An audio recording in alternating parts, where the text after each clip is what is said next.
with apologies for absence, and there are none. The table is looking very full, actually. So thank you for coming this evening. Chair, before you're on, I'm going to raise a point of order. Understanding order 11. I don't wish to disrupt the meeting, but I am entitled to raise in this meeting in relation to the motion that I tabled within the time scale, which has been excluded from this agenda. Excluding a motion from a member is not a small thing, it's a really big deal. All of us around this table have the right to bring motions to this council. It's one of the fundamental rights we have as a member. And we have that right whether the council likes the motion to be right or not. There's been a lot of correspondence about my motion. Almost all of which really hasn't related to the standing order 11D, which requires the motion to be considered improper, to be excluded from the council's agenda. Now, my motion noted policies both nationally and locally that encourage councillors to use social media. It noted the powers of the mayor, and then it recommended that the council continue to encourage councillors to use social media, and that we look at creating a community engagement strategy to see how we can better involve the residents of the town with our decision making and activity. And I would submit that that is an entirely proper motion. The standing order 11D requires you, Madam Mayor, to be involved in any decision to exclude a motion. And therefore my question to you firstly is to confirm that you were so involved for the meeting. And secondly, to tell us why my motion has been excluded from the agenda in your opinion. Okay, thank you, Councillor Bond.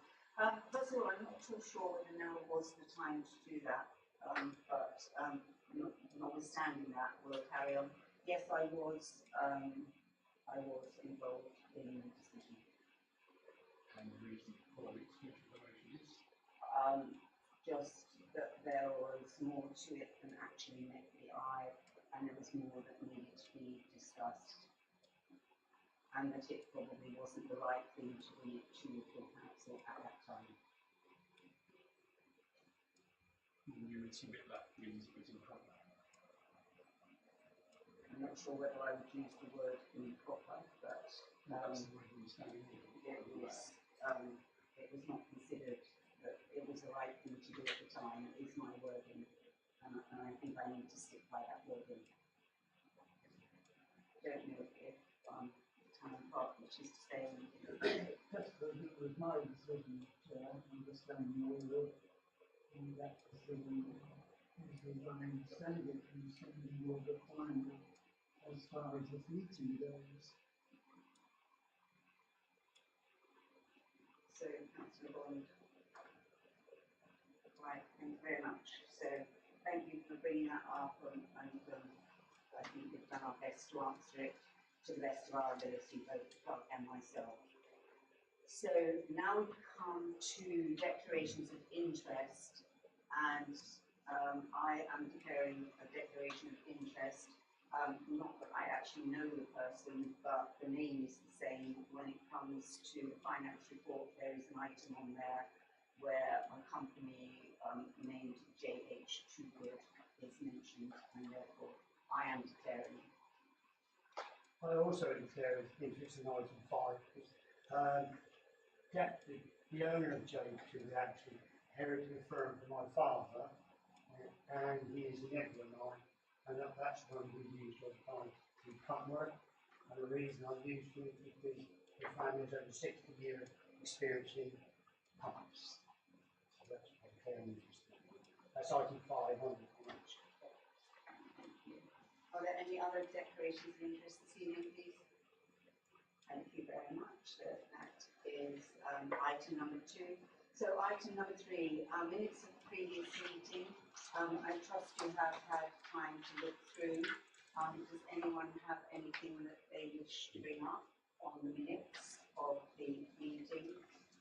Either the Town Council meeting for July or the 2 planning meetings that we had in since then. Everyone's happy with that, so we're going to take that as approved. Thank you. So we come swiftly to item number 4, the finance report. So I'll be looking to the town clerk for the finance report, please. Thank you. Yeah, balance is at the end of July. Of the town council's funds of HSBC, 412,441. And those accounts have been reconciled to that date. Payments during July total 54,578, with 2,781 of that coming from sort of garden activity. I've noted here for members' information that the major expenditures in the month included the £12,050 for the continuing construction of the new public toilet and the annual insurance premium of 7,740. If I can go back, that covers every one of the town council assets except this building, which is covered by a separate insurance. Receipts during the month, 19,751, of which 11,043 came from sort of garden rents. The list of the variances shows that payments in the period of 4 months were 12,785, and over budget, and receipts were 3,016, more than budget. The item 5 of the report, as you know, is an urgent item which I added after I had circulated the initial standard report. This is an urgent item, and on the advice of Council Bond, which I'm grateful, and it's a response, as you can see from the text, to the current hosepipe ban for Hampshire and the Isle of Wight that places the extremely highly valued plantings at both Ventnor Park and the Isle of Wight. Sorry. Cascade. Yeah. I was going to raise that. Cascade, thank you. I don't know how that got there. Basically, thank you, Congress. Councillor James Dugood has proposed a solution that members are aware of, and it's been welcomed also by the Town Council's Ground Maintenance Contractor. It involves purchasing a pump for each of the 2 locations to access surface water, having sufficient power to provide the required spread. The proposal is compliant with the current ban, whether it's ground there, and the costs are anticipated to be up to, but not more than £800. So the finance report ends with a recommendation that in addition to reviewing the finance report, which has been built, we also need to approve the additional expenditure of up to £800 for the purchase and installation of pumps for use in Ventnor Park and the Cascade. That's it. Thank you. Thank you very much. So does anyone have any questions on that? If not, can we have a proposal, please? Oh, yes, a question, please. The cost, does that include the installation as well? It's not just the pump, it's the... No, you've probably got already, but I met with Stan Gardner today and talked it over. The installation of the pump in the Cascade is quite difficult. That's some special practice made. It's complicated to get electric. We've got electric on the other side of the little concrete building there, but it is complicated, quite complicated on the installation there. The idea is also, David, I'm meeting at 8 o'clock tomorrow, if it's approved, to dig out a sump 600 by 600 by 600. We've got a submersible pump in, suspended by these 2 brackets. It is quite a complicated pipe stream. The one for the park is not. We've made that very portable. So we're going to dig 2 sumps there, and the main sump's going to go in just to the side of the gate on the left-hand side.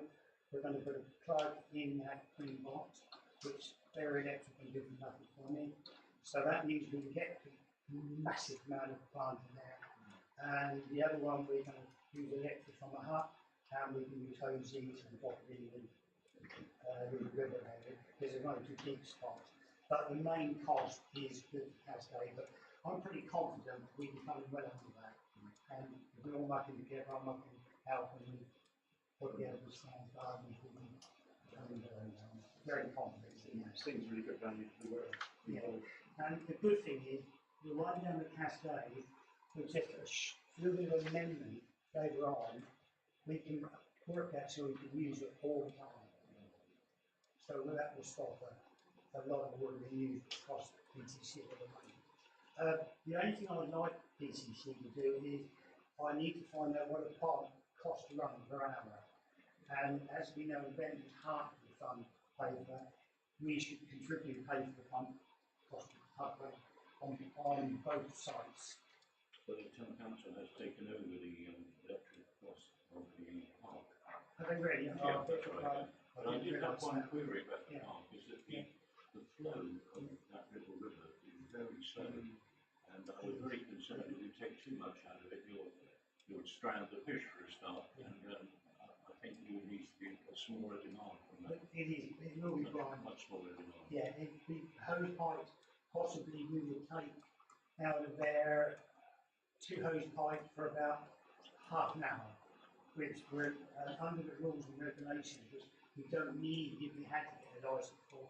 We're allowed to take 4 hose pipes for an hour, but we're going to use nowhere near that. Nowhere near, we pick this. As long as we consider the level of water that's in there. Yes, we will certainly. I was happy to see that, certainly. But I'm pleased to know that we're not going to put extra brewing on you at the park, but we still got cascade heating very much that cost per hour one when we come to something we're bringing. Exactly for your right. Yeah, I do. Okay, so I'll find out what it costs per hour. Yeah. Thank you. Are the pumps going to be security? Yes, they are. Yeah, they are. They're not going to go walkabout. No, we're not going to walk, but the pumps are in the park, they'd be shut away in the shed every night. And the pump on the cascade will be chained on to 2 brackets, and the gate is locked. I mean, we always stand a chance of someone burning and taking away, but unless we ever have someone power overnight, I can't do it. But certainly the ones at the park will be locked away now. Just a payment from Amazon. Water in bags for the park? Yes. I can explain what that is. That was our Jubilee tree. We had messages from several people, in particular people that know about these things, to say that the poor tree was suffering because it was newly planted worse than perhaps some of the other things. And by looking at it, I could see it was in trouble. And so therefore, we talked with Stan as to the best way to do it. It wasn't practical to ask his gardener to remember to take a, well now it would be about a water up there daily or something. And so Stan said to me, could I get some bags that they hang on the actual trunk? But that didn't work out very well. So we found these round ones, they're like donuts, I don't know, yeah. And they permeate, the water permeates through into the soil. And I can report that it is much happier now. Probably add to that, what it does, I mean, we've got 2 of them that council paid for, and I change them over myself every 2 weeks. And fortunately, my garage, I've got a council seat, I soak it in there for about 8 hours, and it sucks enough up to do the job. So I change them over every 2 weeks. Yeah. So it is just the Jubilee tree. Yeah. I mean, it would be lovely to do it for other things, but no, it's not practical. But we thought we were duty bound to say that. Thank you. Are there any more questions on finance? Yes, Just to ask them, I've seen a ton of I mean, a salary, it just seems like a fairly chunky salary for £5,000. Is that to cover kind of expenditure with the very last entry? I've seen a ton of the salary is £5,403. Is that for what period of time does that take? It's a negative. because we received the full 6-month payment from payment. All right, I'm not seeing that. All right, but then it's just a bit, oh, I thought so. So it works out about 1,000 a month. About 1,000 a month, yeah.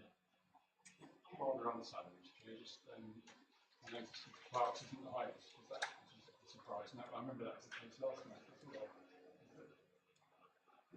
Mr. Roberts was top salary higher than the clerks. Extended hours because we're carrying, as you may know, the member of staff in the beginning who's on long-term sick leave.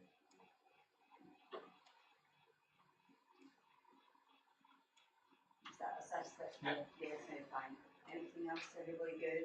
Yeah. So it's a little while ago since we looked at the recommendation, so let's just have another look at it. It's to agree the finance report and approve additional expenditure of up to £800 for the purchase and installation of pumps for the use in Ventnor Park and the Cascade.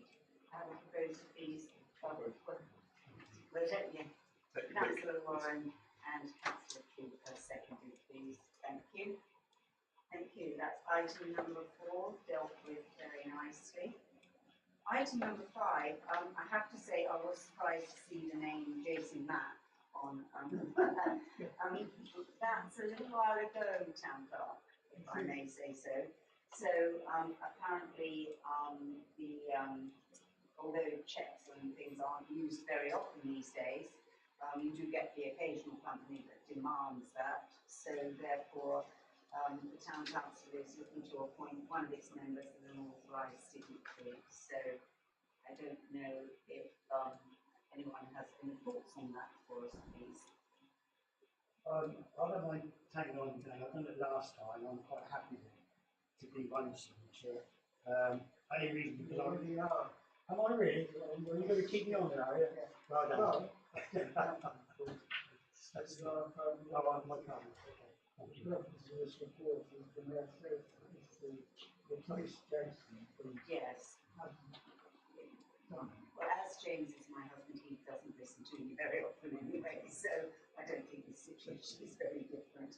So we are looking for someone who is sort of rounded about when there is a needed a quick signature on a check. So do we have any volunteers? Would be the way to go, I guess. Fine, yeah, fine. Fine, like an orchid. Councillor Lucas, have you just I'm not local, I give more to it. No, I'm happy to. Well, I think, oh, well, that's, thank you very much for your assistance there. As well, when you're always treasurer, you're very financial. That's right, yeah. Yes, right. So the Town Council is now recommending to appoint not one of its members, but Councillor Lucas as an authorised signatory. So do we have a proposal for that, please? Councillor Toogood and Councillor Mark Jeffries, Councillor Jeffries. Sorry, you need to have radar around this room. Thank you very much. That's number 5. We now come to the subject that we have talked about before, and I guess we will continue to talk about, and this is poverty in Ventnor. I don't know if we are, all of us are up to date with the things that are going on, but there are many ways that we are managing to help, although they are quite small, and maybe we need to try and think about any ways that we've got of ramping things up. So we need to look at the initiatives that we've got now and decide if we think that they are positive, and then any that we could perhaps enhance to help us get through this difficult period, in particular this winter. This is not just something that is pertinent to us here in Ventnor. We know that, but we may sometimes see something that some other town is doing and think this is a good idea. So I don't know, well, Councillor Bond, you have some thoughts on this? Well, just one thing I was going to raise, which I know a number of charities up around the country are looking at for the winter, and do repeating costs with wall spaces. Just finding spaces that are heated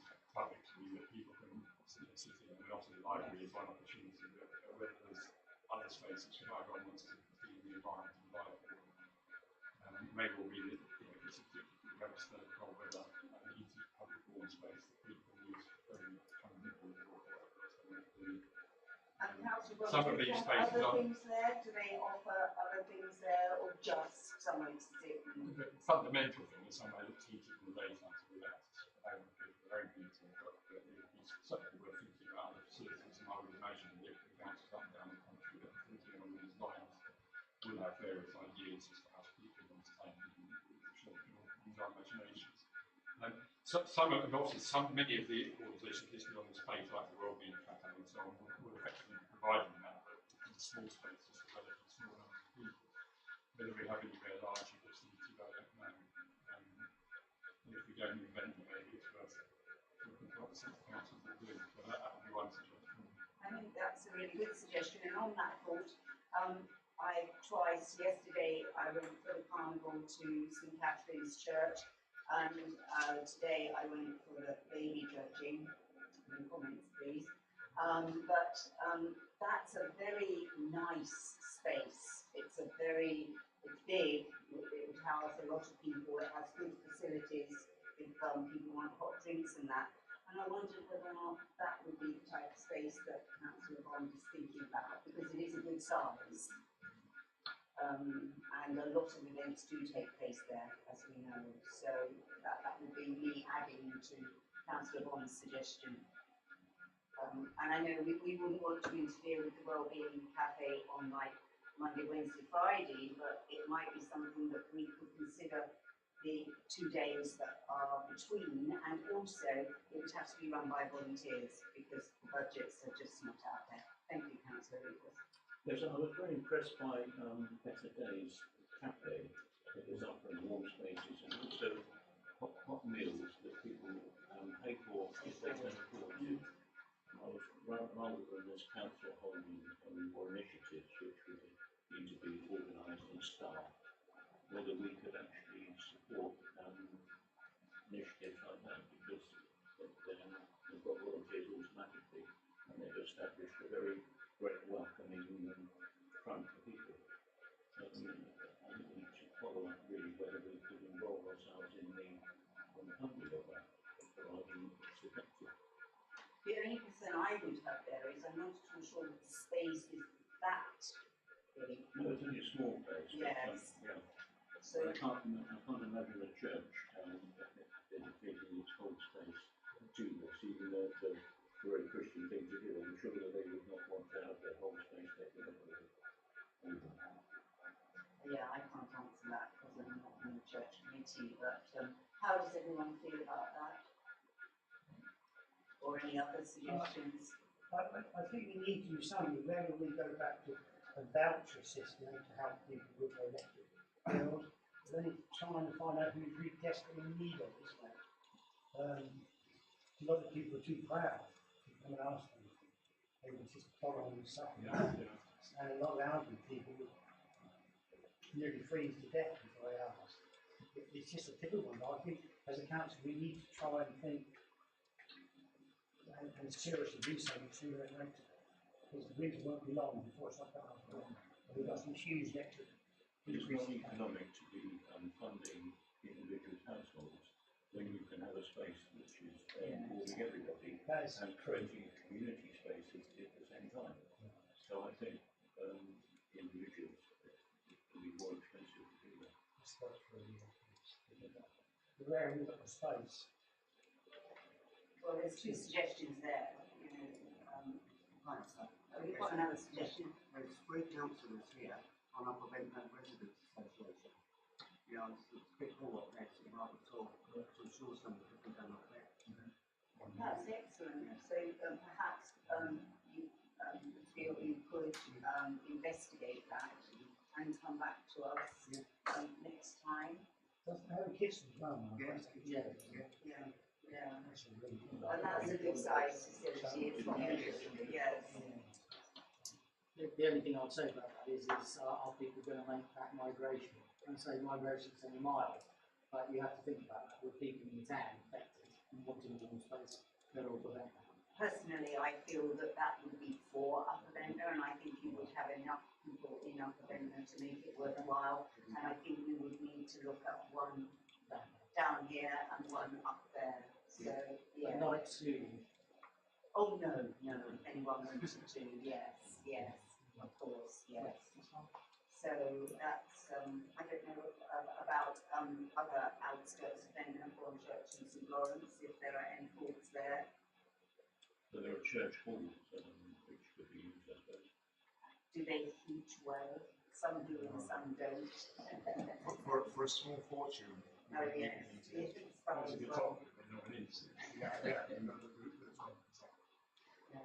Members here that are members of the Climate and Biodiversity Working Group will be aware that I started developing a proposal to help people with draft proofing their homes. Without going into all of the details, very briefly, 61% of domestic energy is used for heating. And if you have a leaky house, 100% of that energy leaks out through the drafts over the course of 20 to 24 hours. So draft proofing can be done for a matter of tens of pounds to buy draft proofing strips and letterbox covers and these things. This scheme has been done successfully on the mainland by a few voluntary organisations. I've spoken to some people at the Isle of Wight Council about it, and they're very, very keen because the numbers add up very quickly.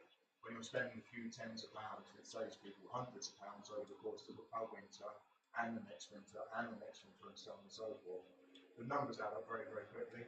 But yeah, it's not so easy to deliver unless you have somebody who's going to champion it and do the beginning and the middle and the end, which is always the thing with good ideas, isn't it? So what I will do is I'll distribute that again to everybody on the council, so I know there's people around the table who haven't seen that, and I would welcome critiques of it and see if we can go forward with that. Where would the funds come from? Well, I mean, right now, there's a lot of grant funding. I did see, for example, the other day, reported in the press, there's £115,000 up at County Hall for energy saving and wellbeing projects, and so far about £5,000 has been claimed, something like that. But only registered organisations can go for that money. Obviously, only parish councils, only charities, and CICs can actually go for that money. So theoretically, if it was done under the auspice of the town council, and the town council could bid for that potentially. So I think this money is going to be there, and I think it's a good idea that the numbers add up very quickly.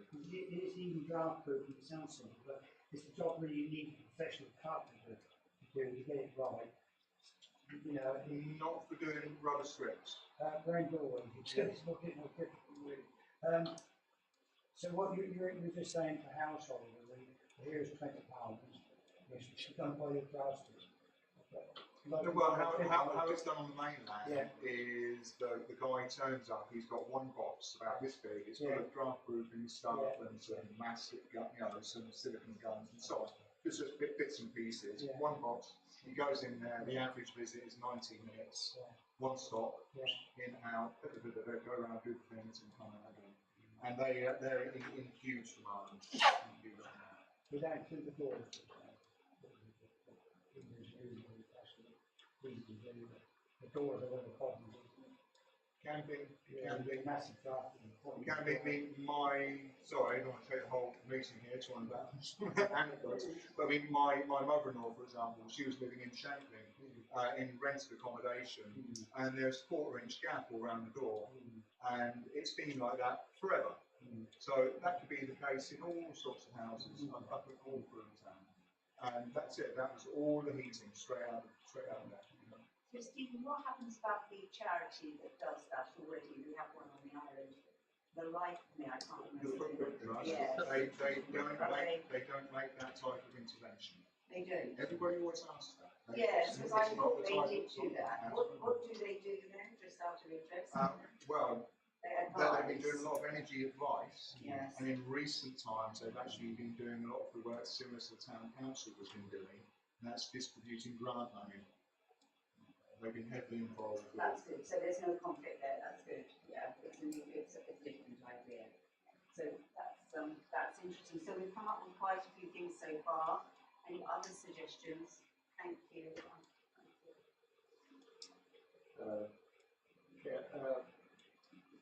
One thing that's reading about the Wellbeing Cafe, one thing that's not on here is the cafe has access to an expert on benefit claims and application. It was happy to come down on an ad hoc basis and we work with an individual, take the forms, support them through the process of PIP application, university credit, you name it, we hold it out. So that's an admission on the Ventnor Wellbeing Cafe. Yeah. Okay, thank you. That's very useful because I presume that would include like meeting grants or, you know, whatever the things that people are entitled to that they don't know about. No, not necessarily. No, this is specifically to do with state benefit applications because the forms are quite daunting for a lot of people, and also people run into lots of problems with benefit agencies in all their various forms, and they get their application rejected, usually for some kind of technicality, and we all have something with that. Okay, thank you very much. So perhaps we could add that to our description here on the Ventnor Wellbeing Cafe. Thank you very much. With that, right, so I think that was 3 or 4 different ideas, but I think we shouldn't go away from here and just forget them. So perhaps when we go away from here, we can all like take away that little seed, that little idea, and perhaps we could work on it and see if we can build something that really is going to work. Because we're August now, our next meeting will be September, so winter will soon be upon us. So if we could work on that. So therefore we go to the recommendation, and that was that recommended to consider the Town Council's responses to date, which I think we agree are quite good, and identify any other initiatives that could be developed to challenge and mitigate poverty in the town. So can I have a proposer for that, please? Councillor Jeffries, please. And Councillor Toogood. Thank you, that was a very interesting discussion. Thank you. So moving on, we come to something that we talked about previously, and that is regeneration projects of Ventnor. If you remember, these are the, shall we say, the bigger projects that take a bit longer to come to fruition, but we do feel that we need to move forward on some of these now. And if you look at the list, which you have seen previously, 5 of these projects are dependent on having the, I won't say the consent, but the help and encouragement from the Isle of Wight Council. So we are looking to request a meeting with the council, their regeneration leaders, to progress as many as possible of the 5 projects. So, Town Clerk, would you like to add anything to that? I think I've put most of it in the report, the 5 projects, as you say, and all actually need the engagement with the Isle Council, and in the current circumstances, I think they are willing to discuss that with the Council, and certainly the officers are. So that will give us clarity really about which projects are likely to happen and which are not likely to happen.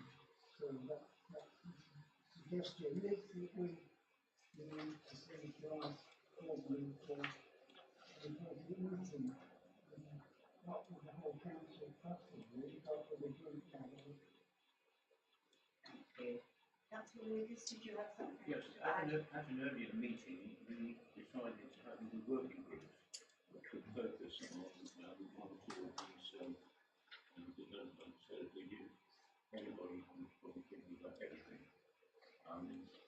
we didn't actually decide that. That was a suggestion from you at the end of the meeting. Well, yes, okay. Well, it was followed up by a lot of councillors sending in their preferred involvements. I have collected those. Yes. I know.